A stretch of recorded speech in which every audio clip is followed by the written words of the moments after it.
XI, come back to you guys with a brand new YouTube video, and today I'm going to be teaching you guys about how you can sprint faster instantly. So let's just get straight into this and kick right into landing under yourself. Now if you land under yourself actively, it will actually boost your stride frequency because you're not wasting extra time trying to gain extra distance, and also this will give you a greater position of power as you get the most power while sprinting when landing directly under your hips, not when you land all the way out in front of you, which requires too much of your hamstring, which takes your glute slightly out of the equation, and also a couple other muscles. But it's just going to put too much tension on your hamstring. This can also cause injury, so be very careful of not overstriding. Do not overstride. Land under yourself. Now moving into the next one, we're going to be talking about warm-up. So you're probably thinking this one's very obvious, but this one's going to be a little bit different from just a regular warm-up. Now if you do some sort of resistance training in your warm-up, you can actually obtain something known as potentiation, which is when you get your nervous system to be more heightened kind of from doing a previous exercise. An example of this is doing a 3-rep max of your squat 3 times. So you're doing a 3-rep max. And then you go into like a sprint, and you'll find that you'll actually sprint faster instantly because your nervous system is gonna work with you more. It's gonna recruit more muscle fibers because it just had to work that hard to obtain that amount of force, which is basically near your max. So it's basically fight or flight in a way.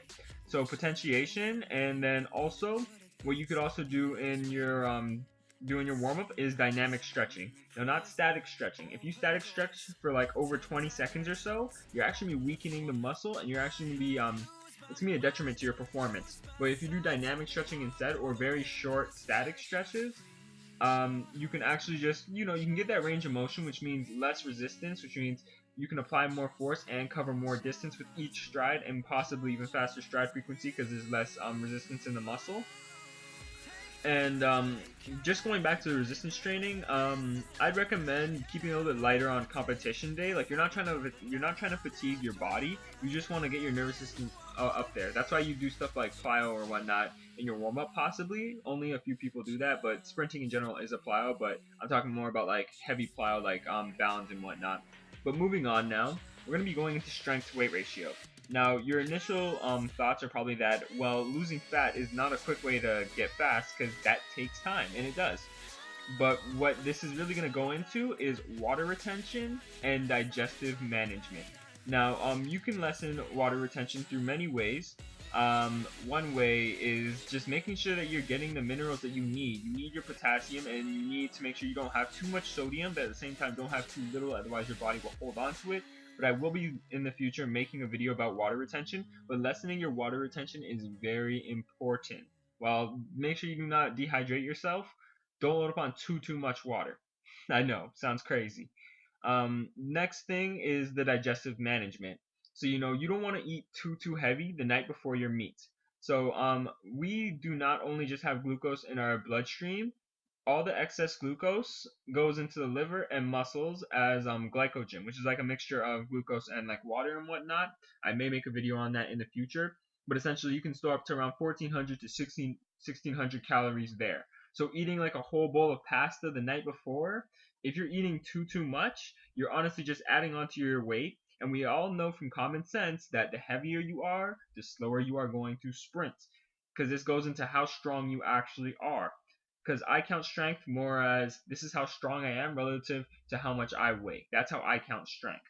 But nonetheless, you want to make sure you're not eating too heavy while at the same time still getting the calories that you need. And if you feel like you're still too hungry and you eat too little, I recommend eating more fats and not too many fats because it can dry out the muscle. But consuming your fats and proteins to stay satiated for longer because they require more calories to burn. Therefore, also mixed in with them taking longer to digest, they'd be a great choice for keeping you fuller for longer. Now, it's at the end of the video, and just as I promised, a bonus tip. So this is just a little tip that personally works for me, and I do it whenever I'm getting really tired in a sprint, like a 200 or a 400, but you can honestly do this one once you reach your top end speed. I don't recommend trying to do it at any other phase of the race other than like the last 40 meters or when you just hit top end speed. Now, this is active foot recovery. Now, it's as simple as just actively picking up your feet and swinging them through. Now, you think this is kind of obvious, but when you're sprinting, that's more or less like a subconscious thing. Like you're just moving your arms and doing this, and it all feels pretty natural after a while of sprinting. But if you just actively focus on just picking up your feet every single second, you're gonna get more neural recruitment. So you're gonna increase the amount of muscle fibers activating. That's why weightlifters, whenever they're lifting, they try not to lift blindly. They try to focus on the muscle pump to force the muscle to work as hard as possible and activate as many muscle fibers as possible. And we know that with more fiber recruitment, it's gonna do the same kind of thing that happens when potentiation occurs. We're gonna be activating more muscle fibers, which means increased stride frequency, increased stride length, and yeah, that's about it. But I hope this video actually helps you guys out. Leave a thumbs up if you thought it did help out. If it didn't help out, leave a dislike. And if you have any tips, please shoot them down below. And I hope this helps you guys all out. Peace out, guys. JJXI out.